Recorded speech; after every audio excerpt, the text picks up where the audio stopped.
cyane abagasimbo hariya ageze umukomera amashi menshi cyane umwakire intore hariya mukomera amashi umwakire muhagurutse n'akanyamuneza kenshi cyane akaba rero agira ashike ngaha imbere y'ubwugamo bw'iteka kugira ngo ibirori byo kugenzura ingabo bice biba amashi menshi cyane kuri nyiricubahiro umukuru w'igihugu cyacu cy'u Burundi ashitse ngaha neza na neza imbere y'ubwugamo bw'icubahiro bwo kuri kino kibuga cy'umugwa mukuru wa politike w'u Burundi stade Ingoma. Amashi menshi ngaha imbere twakira nyenicubahiro umukuru w'igihugu cyacu cy'u Burundi ashitse ngaha imbere mu kibanza c'ubwugamo bw'iteka akaba atumbereye neza na neza uwundi nyenicubahiro umukuru w'igihugu ca Chad hari imbere yamaze gushika tubangaye tumakiza amashi menshi cyane n'ugweze n'umunezero abanyagitega musanzwe muzi kwakira neza ariko hashitse kuri nyenicubahiro hoho mukarenza mubandanye rero mumwakira ahashitse cyane ahashitse n'amashi menshi cyane n'ugweze rwinshi cyane amashi menshi cyane n'akanyamuneza amashi yakirana hirya no hino muri kino kibuga stade Ingoma ya Gitega akaba nyiricubahiro umukuru wacu ashitse imbere y'ubwugamo bugira kabiri akaba ariko arakirwa n'amashi menshi cyane n'akanyamuneza ntangere kuri uno munsi uhambaye cyane ku gihugu cyacu cy'u Burundi aho twibuka ingene igihugu cyacu cikukiye umunsi mukuru rero udasanzwe aya mashi mu manywa yamenyereye amashi aho stade yose ikoma amashi yakira nyenicubahiro umukuru w'igihugu cyacu cy'u Burundi akaba rero mu kanya agira ashikire aho yahereye yinjira muri kino kibanza kugira ngo mu nyuma ibirori bikurikira bice bibandanya arabaramutsa n'akanyamuneza kenshi nabo bamusubiza n'akanyamuneza kenshi n'umunsi rero udasanzwe hari ageze ashikira intore zo mu Kirundo ubandanye mwakiriza amashi menshi cyane akaba agira arangize kuramutsa abenegihugu agenda abaca haruhande ku metero nka 2 gusa atagahato kugira ngo abe ari we abarongora akaba rero nyiricubahiro umukuru w'igihugu cyacu cy'u Burundi ahejeje guhetura ikibuga cyose kukizunguruka aramutsa abenegihugu ubu naho rero akaba agira shike ashitse imbere y'ubwugamo bw'iteka aho aca yururuka kugira ngo ace atangura kugenzura ingabo nazo nk'uko mubizi umugirwa uno munsi ucutangurira kugenzura ingabo hanyuma ibirori bikurikira bize guca bibandanya. Musique, Alima Nasala.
général de brigade Nenzako, SS 0483 de la matricule, commandant la 2e division d'infanterie et commandant le corps défilant composé par la FDNB et la PNB rangés en ordre normal pour commémorer.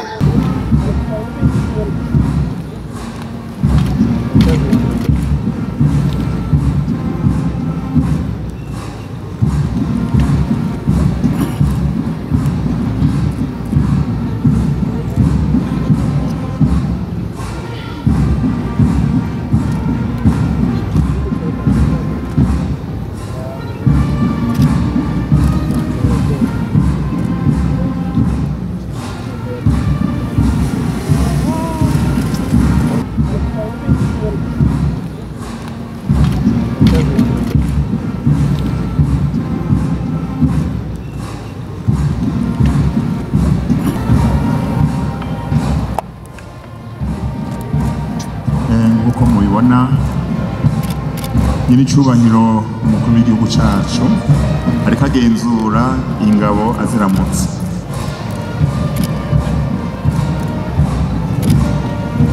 Akaba aherekejwe n'umukuru w'urwego rwo kubona abansi b'u Burundi hamwe n'umugenduzi mukuru w'igipolisi cy'u Burundi.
Kirarangiye nyir'icyubahiro umukuru w'igihugu cyacu cy'u Burundi. Abasirikare bikorwa ku rutonde wabwiye isi defile iratangura mugabo n'imponjo isa nayo byose bikorwa ku rutonde bikorwa neza. Ubumenga niyo mugabo siyongirirwa nkubiye ngo niyo kubereka bake kuko bose ntibokwirwa ngaha mugabo hari abandi baza kugira defile bari muri ubu muce nyene. Reka mbanze ntenyenye gato kugira baramutse.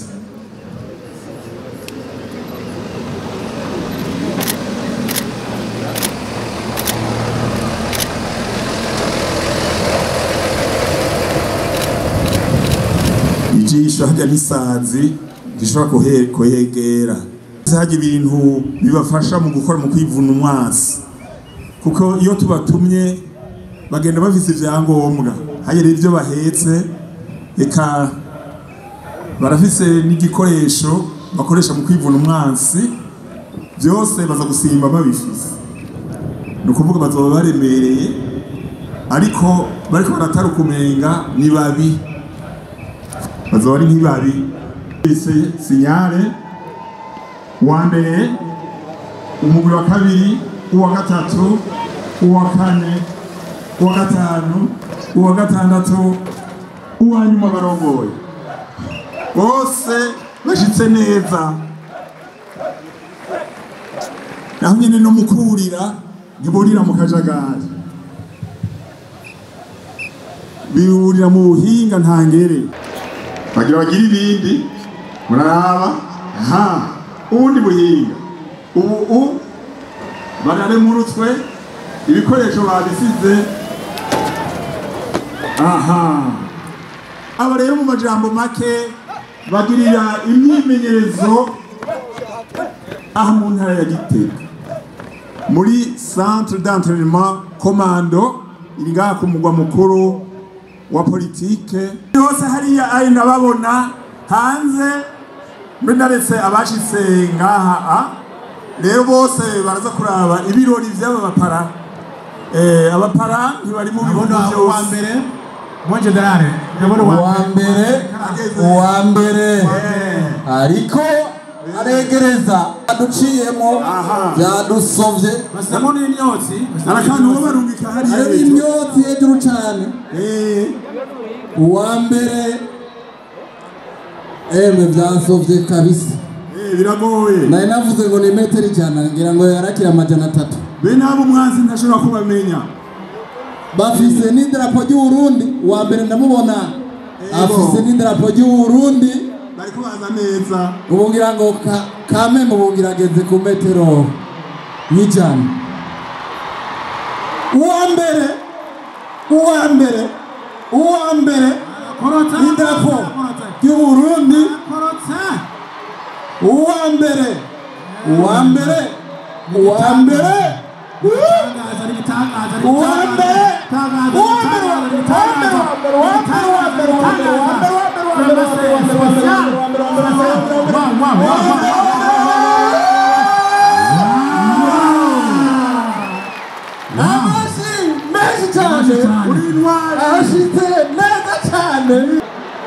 akaba nawe nyene ashitse uwundi ngaha ku kibuga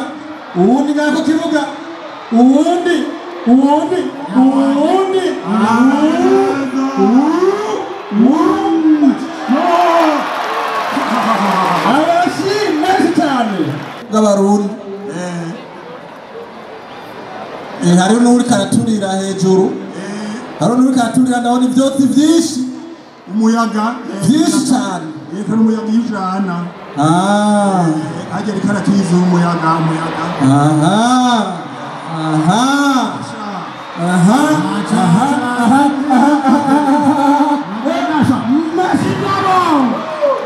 ingabo ashitse yihagarariye uwundi umwe w'ibendera ry'ubumwe nawe nguyu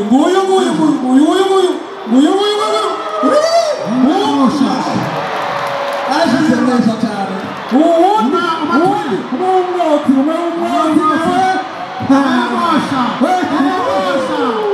bose bakaba bashitse neza cyane hari uwundi akiri hejuru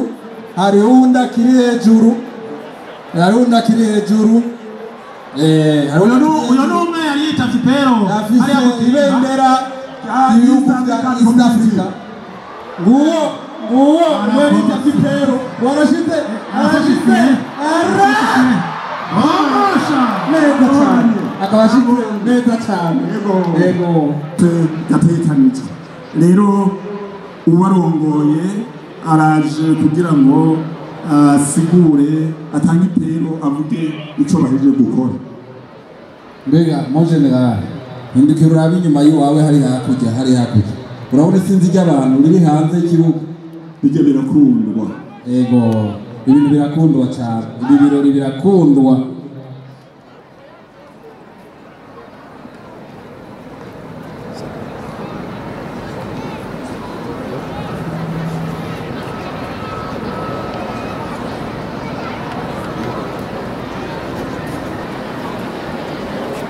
ubarongoye asanzwe nawe nyene ari mu parakomando ahejeje kuvuga ibyo ahejeje kurangura ngaha biteye igomwe. Bose murabona ku kuboko ko bafise ikintu bambaye kijya kigenda kiraberekana ico bita attitude aho bageze.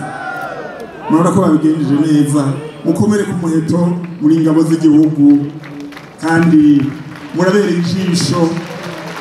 Abanyagitega bose amakungu bariko baraba mwebwe yiruka ubu naho hagira haze abakoroka ku mugozi n'abakomano nabo nyene kandi no bamenyesha yuko harimo umwigeme muri aba harimo umwigeme murava kuraba ubuhinga nabo nyene bize indege irabashikana ahantu hameze nabi hanyuma bagakoroka bagasanga y'umwasi bakamukurayo niba ngo bakamuduza ubundi buhinga bwa komando imigozi barayikoye iyo niyo baza kumanukako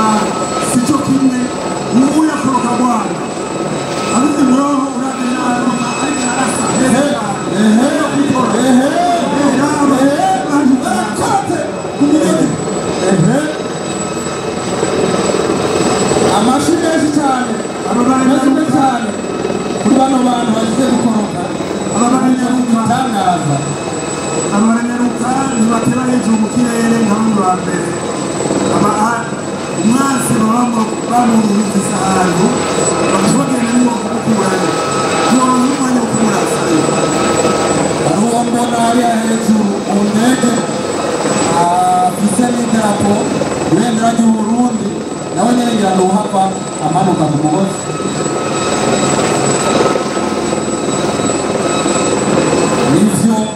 nivyo nguyu amanutse acuramye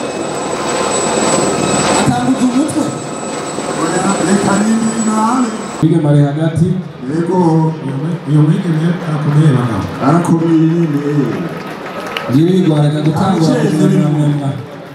gutangura kumwemwamwemwa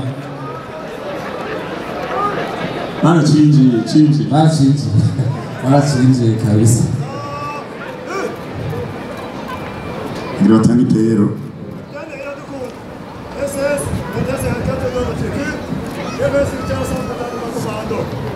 La démonstration de centre à Bercy à l'occasion du 62e anniversaire de l'indépendance du Burundi est à présenter plus. Votre Excellence, Monsieur le Président de la République. Bien à vous, Excellence, Votre Excellence, Monsieur le Président de la République.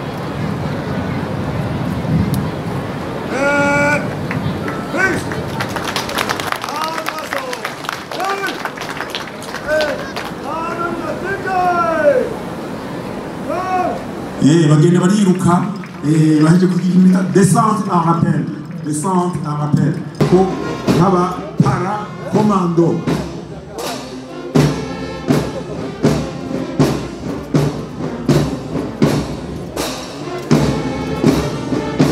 n'umugwi wa kabiri detachement ya kabiri nayo nyene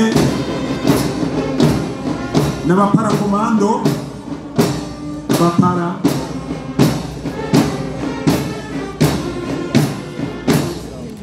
umwansi aho abari hose batubwiye indege iraterura akinjiramo amikati bajana mu mwanya mutoya operasi kabiri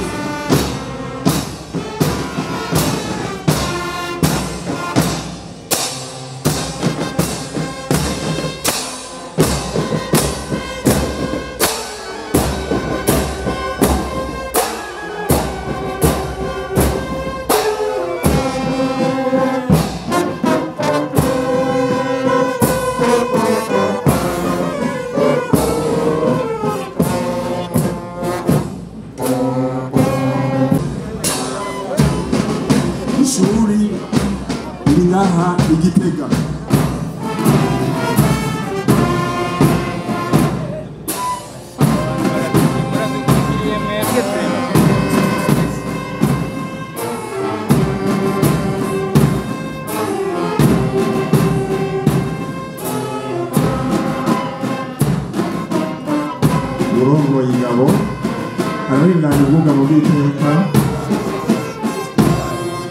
detachement ya mbere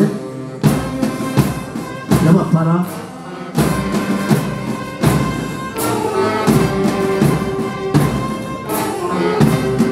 ijisho ryabo ryahiye. Nabonye igituma iyo wagiye hanze ugarukana umutekano mu bindi bihugu. Nabonye igituma iyo bashyize niba batabafata aho bariko baragwana. Ibyo gituma wabyonyine ateye ubwoba. Nuko nyene muri Somalia bakoresha abantu bari bawo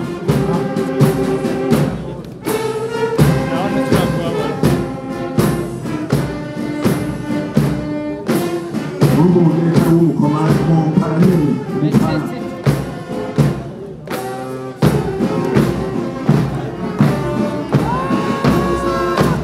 nenugwa muri kwinguvu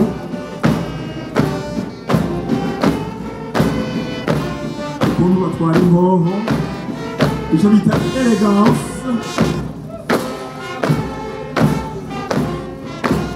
ntibatwenga muga ntibashavuye baracinyika gusa.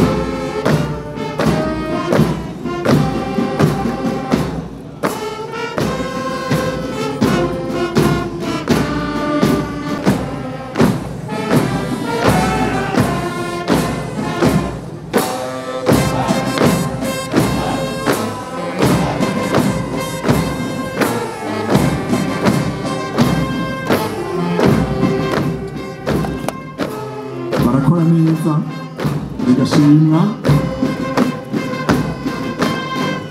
batambukira ku rutonde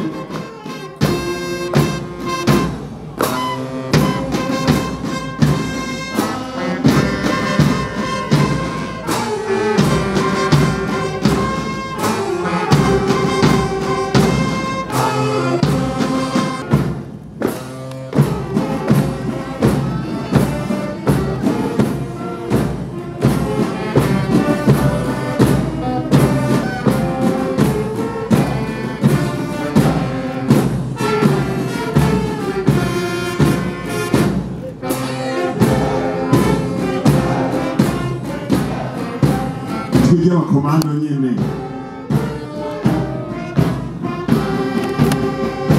Umugere w'umukomando urumvikana.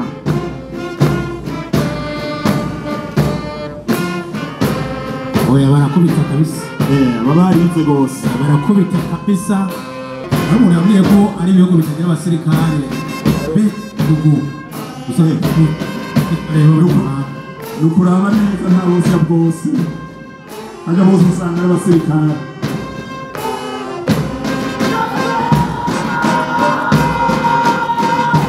Iyi nayo detachement y'abasirikare bagwanira mu mazi, force de la marine.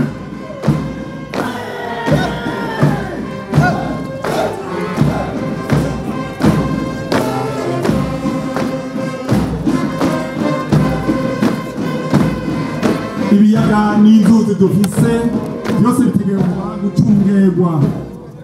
Amato y'intambara turafise nivyoroshe kuri bo.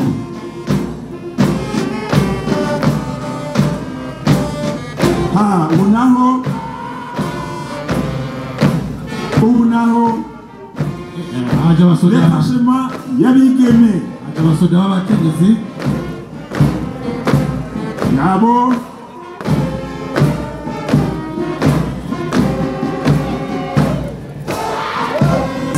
haba administration haba komando naho nyine mwabonye yuko bakora mu ndege ibikorwa byose babitunganya, icyo bituma mubona ndetse n'ubwo batwara yahora akoroka mu ndege, ariko uno munsi yashimye gutwara ntakurikira.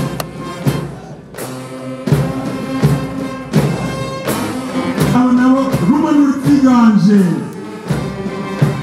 les militaires d'armes d'appui, bakora muri bya bikoho ruremesha ngabo binini binini, iyo kivuze umwansi agatangura kurwara bataragashika, abaye k'abahinga kandi bigira mu makamba anyuranye, bafise brigade d'artillerie y'Imwaro, bagira deseya atwiwe na pasine ziri hirya no hino mu gihugu. Aba rero bariga bikomeye, umwansi arabatinya bose, kandi abo bakoresha bya bikoro bikomakomeye mu bisanzwe abahinga bavuga yuko usanga bafise umutwe ukomeye cyane, kubera iyo bituritse ntaca yiruka.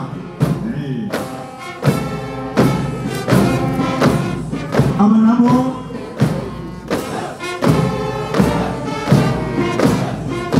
nyene bari muri ya makambi atwara ibiduga ntamenwa bita blende, aba bakongera bakamenya n'ubuhinga bwo gutega no gutegura imitego bita geni, yaba geni tramo, geni komba.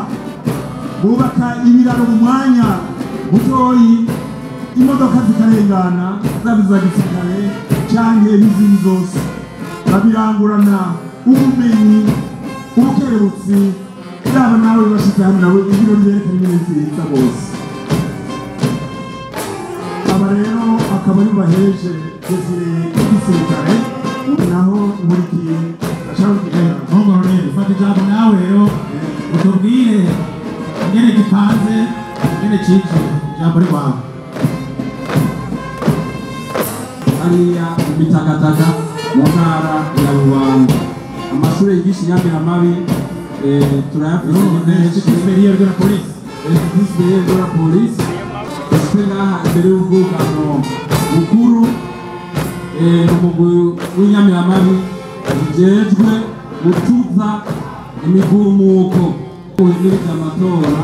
Abantu kubona batangura kwiyandikisha utuntu, bakibagira yuko aba baba bariko barababona, kugira ngo hagize uwo kumuka bace bakora akazi kabo. Umugwi ugira gatatu ushitse ngaha ni umugwi w'abakenyezi.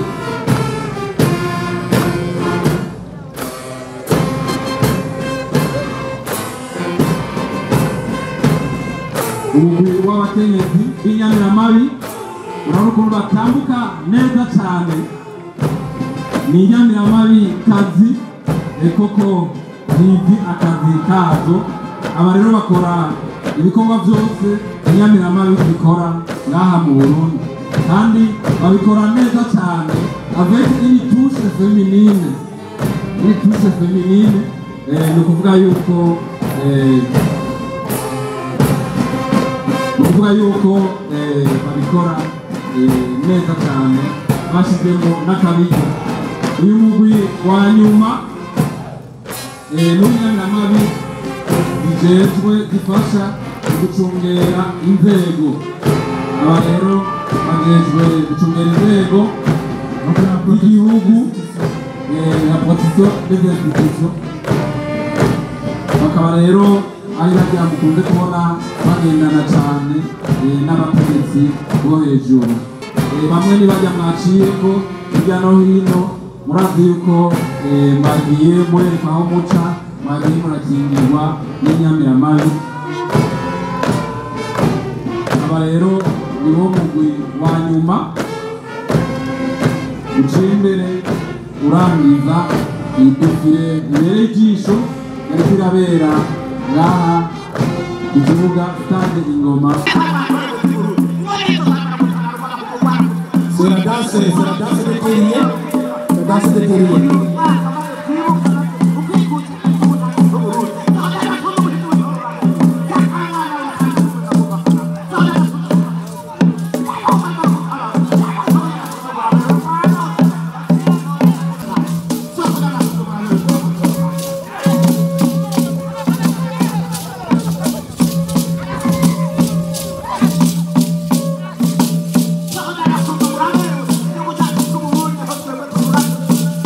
Thank you.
ndetse no ku izina ryanjye nyine turabahaye ikaze n'umutambukanye wanyu aha mu ntara ya Gitega umugwa mukuru wa politiki.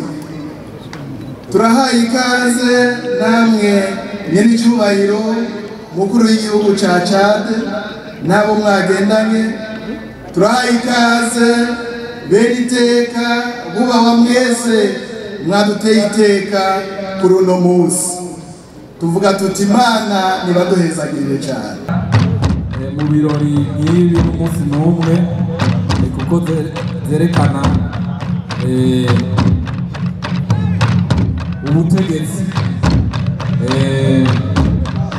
byagishize mu matunga y'isi by'imico n'akaranga. Nk'uko mwabibonye rero intore n'ingoma mwumvise ko batanguje inzamba rero cyari ikindi gicurangisho kama cy'Uburundi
agira abashikirize indamutso yiwe nawe.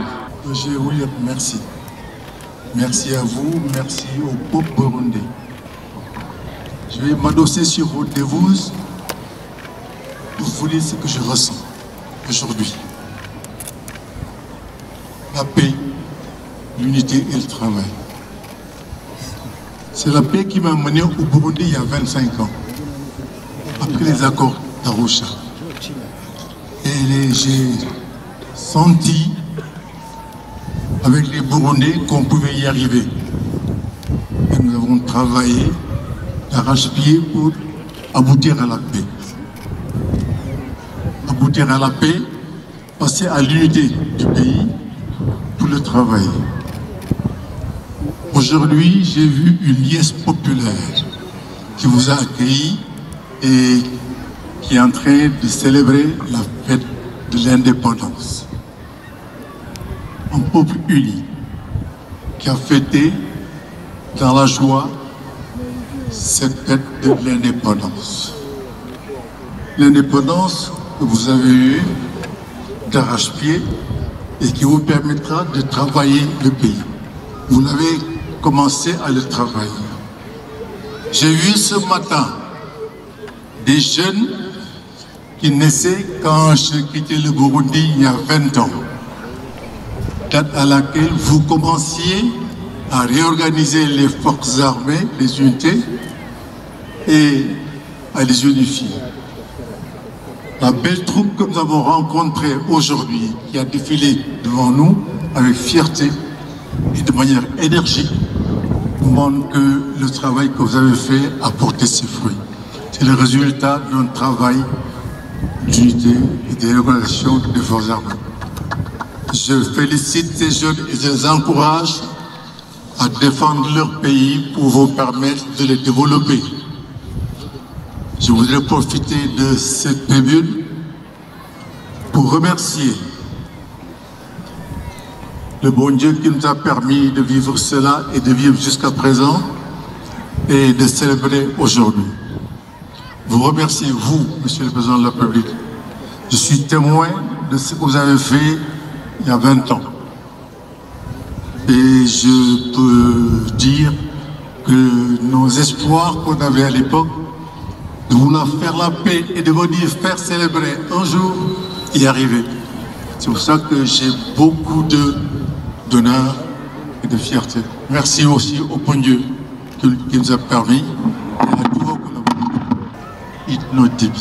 du Tchad, ce qui est une marque de relations bilatérales qui doivent exister entre des pays africains qui doivent se battre pour que l'Afrique soit unie, plus unie, pour affronter tous les défis qui nous assaillent.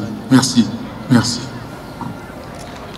Mesdames, Messieurs, le Président, le Grand Institution de la République, Mesdames, Messieurs les ministres, peuple sérieux du Burundi, mes chers frères et sœurs,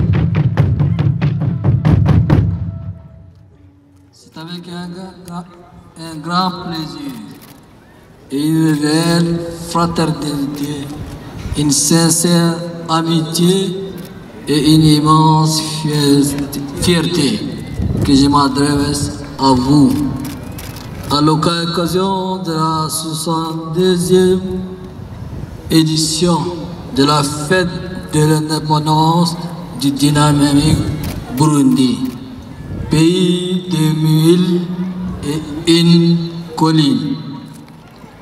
Il y a 62 ans, votre merveilleux pays accédait à la souveraineté internationale.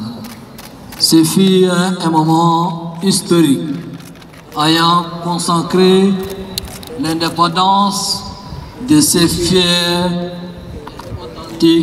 pays africains.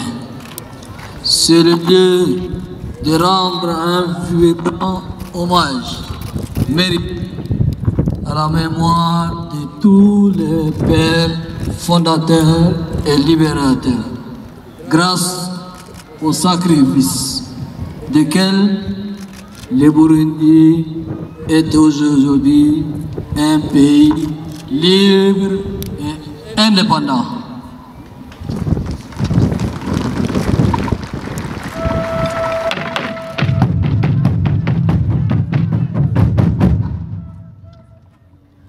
Depuis l'indépendance, le Burundi, comme le Tchad, a connu un chemin marqué de hauts et de bas, sans jamais renoncer à sa constante et légitime quête de grandeur dans le concert des nations et de prospérité pour les peuples laborieux.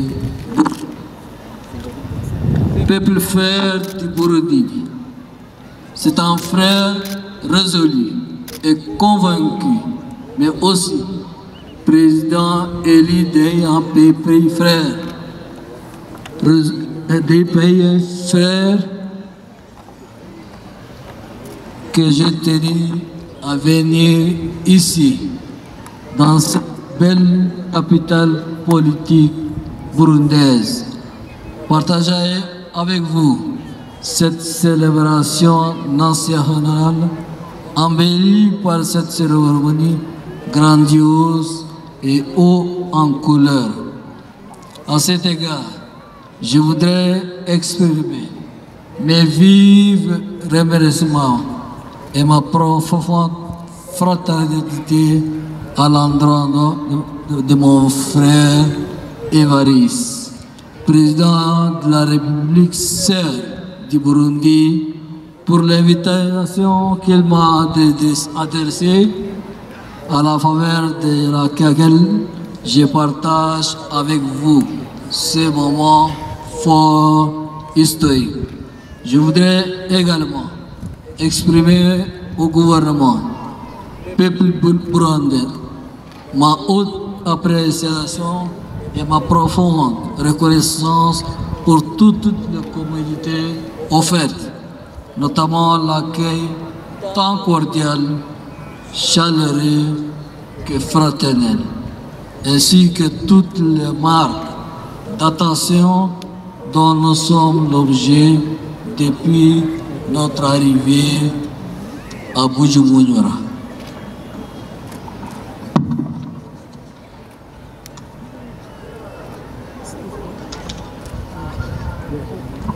Peuple souverain du Burundi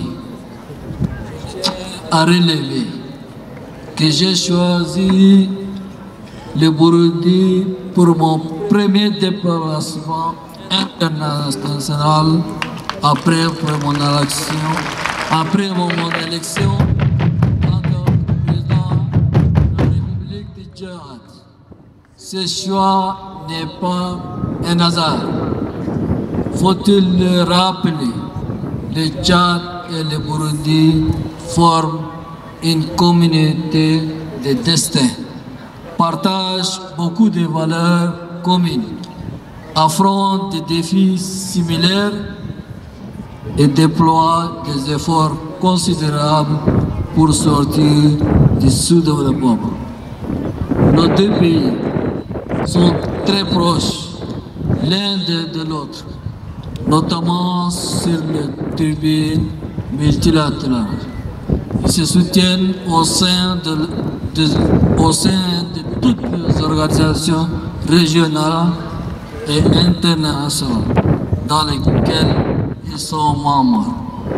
Le Tchad et le Burundi jouissent respectivement des richesses naturelles variées et énormes qui peuvent constituer l'essence d'une coopération économique mutuellement bénéfique, notamment dans le commerce, l'agriculture, l'élevage et les mines, pour ne citer que cela.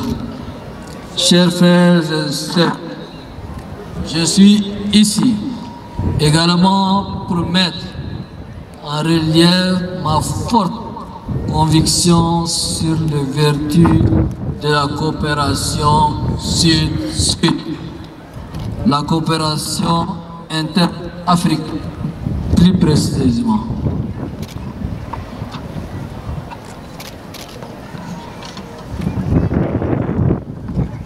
La plus grande force africaine réside dans la coopération économique. C'est pourquoi l'approche actuelle de coopération économique entre les pays africains au niveau bilatéral ou au niveau multilatéral est à repenser entièrement. Nous devons prendre la pleine mesure de la nécessité de l'émergence d'une intégration africaine plus active, plus dynamique, plus diversifiée et plus salvatrice. Pour illustrer mes propos, je tiens à citer un seul exemple. Le Tchad, mon pays, est un consommateur du thé. Le Burundi est un pays excellent producteur du thé. Mais quel est le volume d'échange entre nos deux pays sur le marché du thé?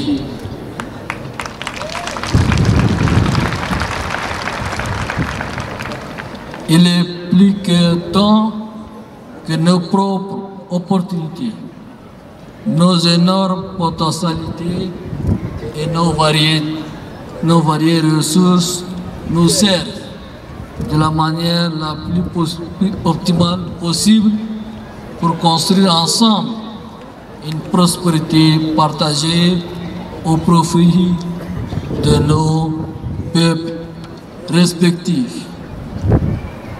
Unité, travail, progrès, qui constitue la devise commune de la République du Burundi et de la République du Tchad, doit être également la devise de notre coopération bilatérale. Le Tchad et le auront tout à gagner, à explorer dans le meilleur délai toutes les pistes pour construire une coopération bilatérale accrue et mutuellement bénéfique.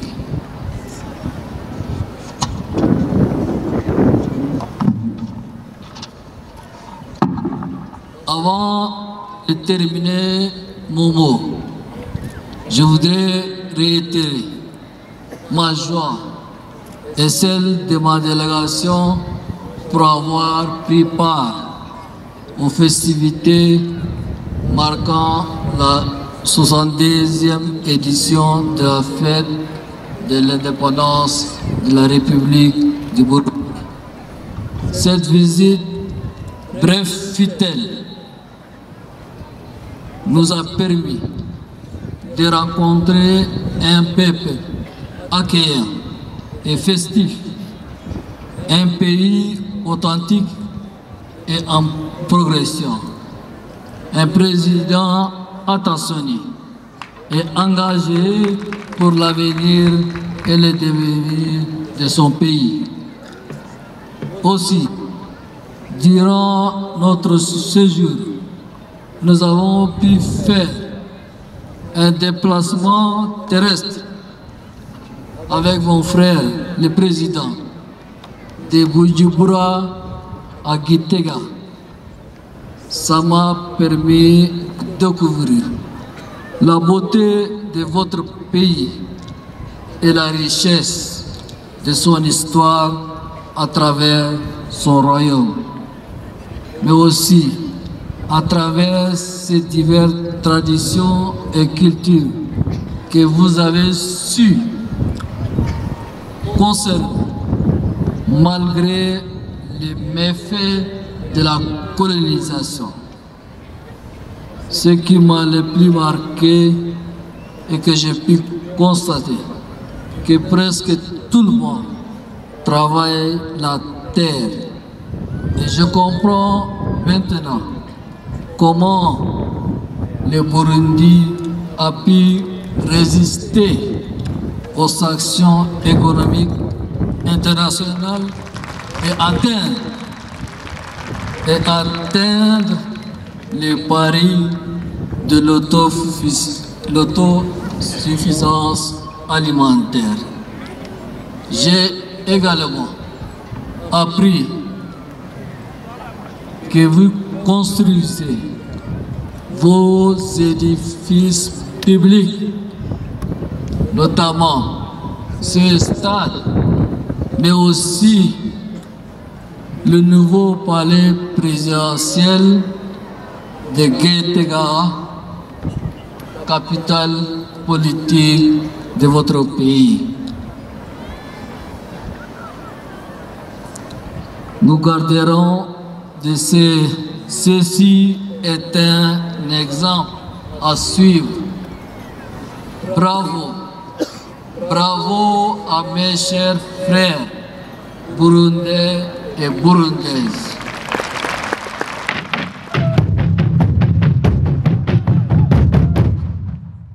Nous garderons de ces déplacements au Burundi le souvenir d'un séjour agréable, utile et fructueux. Que Dieu vous bénisse, que Dieu bénisse la coopération entre le Burundi et le Tchad, que Dieu bénisse l'Afrique, le continent du futur. Je vous remercie.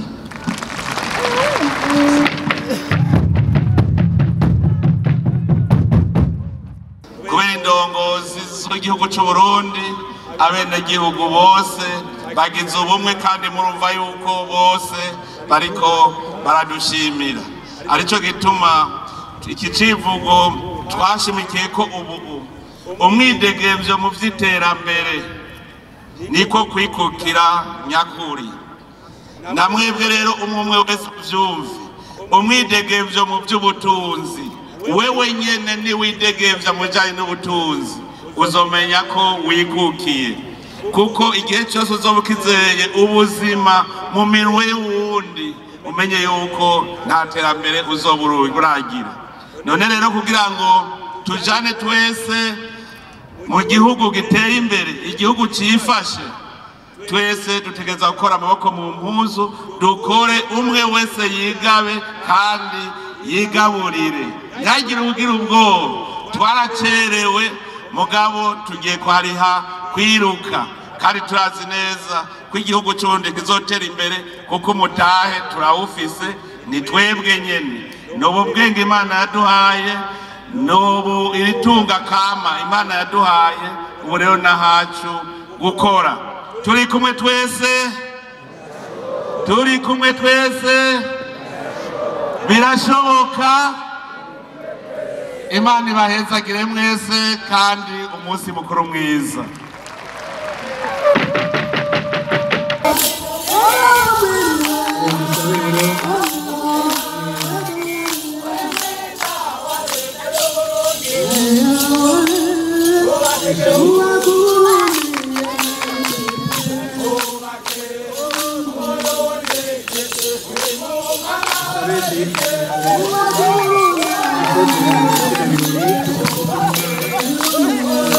Murakoze cyane mu guhagasigo n'amakamba mudufashe mu gutera imbere kwiyemera kuri mu maboko y'Imana. Murakoze cyane